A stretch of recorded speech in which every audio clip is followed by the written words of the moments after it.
Greetings hobbyists, this is Artisans of Vol, and in this video we're going to make rope in Blender in the most efficient way possible. So I have done a video previously on making rope, and if you're one of these people that's phobic of using add-ons, or you're just starting out in Blender and you want to really understand all the different elements of what's important to consider when using certain modifiers, you might want to have a look at that video. But the idea in this video is to make rope in the way that I find the most efficient. And this is going to use some add-ons, one that's native in Blender, and then one that is paid for, though you could combine these videos together in any way you want to use certain elements of both. So what I'm going to do is Shift and A and then bring in a circle, and then I'm going to G to just bring this to the side because we can use this plane to draw our rope on later. Then I'm just going to S to scale this down to, let's say, somewhere around there, Control and A and apply the scale. Now what this is going to be is our cross section of our rope. And ropes are typically made of 3 strands. If you wanted to, you could just duplicate this and manually move it around.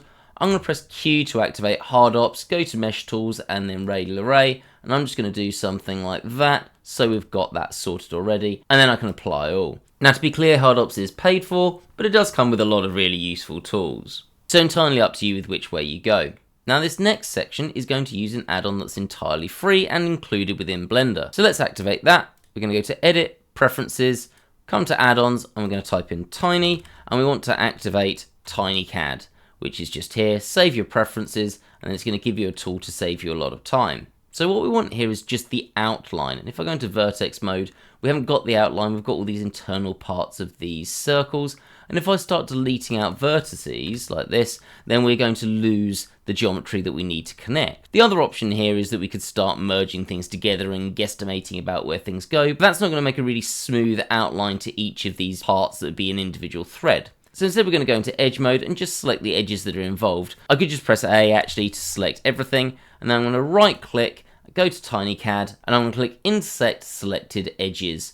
And then what that's going to do if I come into vertex mode is you'll now notice that at our intersecting points we've added some vertices. Now this does have this weird function that it seems to add 2 vertices on top of each other here on the edges that were part of the original join, and that's a bit of an annoyance. So what I'm going to do is press A, M, and then merge by distance.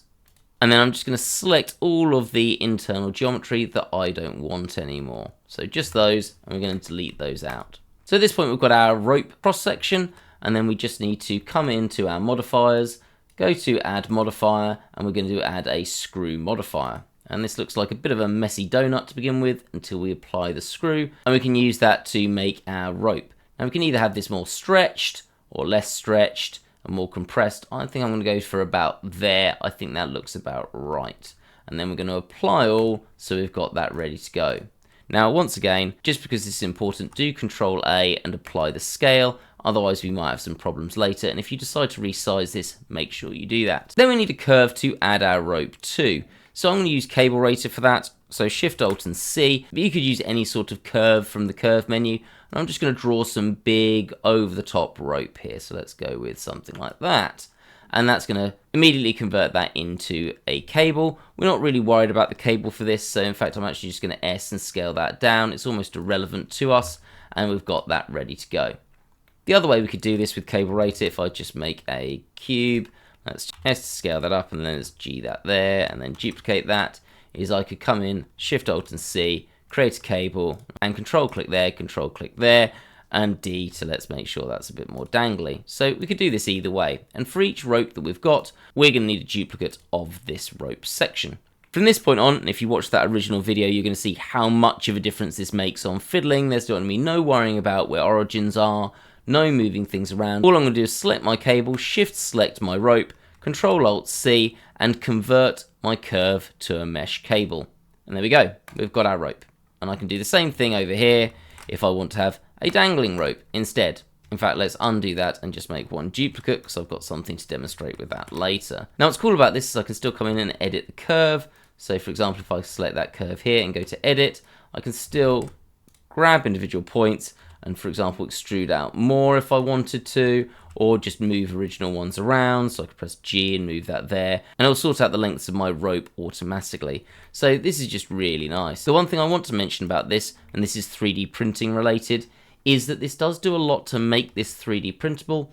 If I come over to our modifiers here, we've got a weld modifier. What that's going to do is each of these individual sections of this rope that's been combined together to make this, are going to get welded together. So this is mostly 3D printable.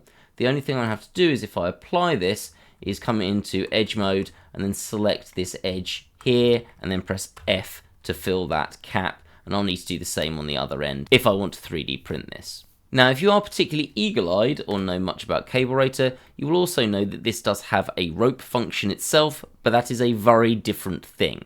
So if I just come in and come into face mode here, and then let's just use Cablerator to create a mass of cables. Let's just Z to bring those down in number a little bit. Let's go with somewhere around there. That looks good. And then if I Shift Alt and C again, you can see we've got this rope choice. Now, what this isn't is creating a rope. What it does instead is creates bindings that's going to wrap our sections together, so we could do something like that if we wanted to. It also has, if I Shift Alt and C, an insulate option, which if I go there and then there, makes a sort of thicker binding that we can have.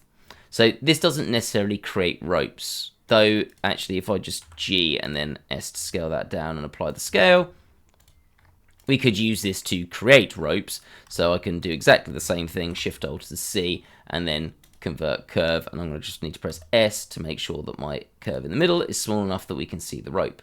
So we can have ropes tied around cables if we want to. So there we go, that's my most efficient way of creating ropes. There are other ways you can do this, of course, involving things like geometry nodes and anything else you might want to use, but by having a little section of rope saved in my asset browser, this makes making rope really fast, as you can just drag it in and use it. As always, I hope you found that video useful. If you've got other ways that you prefer to create rope and you think they're more efficient than this, please do type it in the comments section. I really like hearing about new things. This was how I heard about TinyCAD. It was a great comment for a viewer, and I really like that the Blender community is so happy and willing to share their ideas and knowledge. If you did find that useful, please do hit the like button, subscribe if you're not subscribed, and if you do want to support the channel more, there is a Patreon page where for a few dollars a month, you get these videos a week ahead of time, ad-free and other perks as well. Have a great day, guys.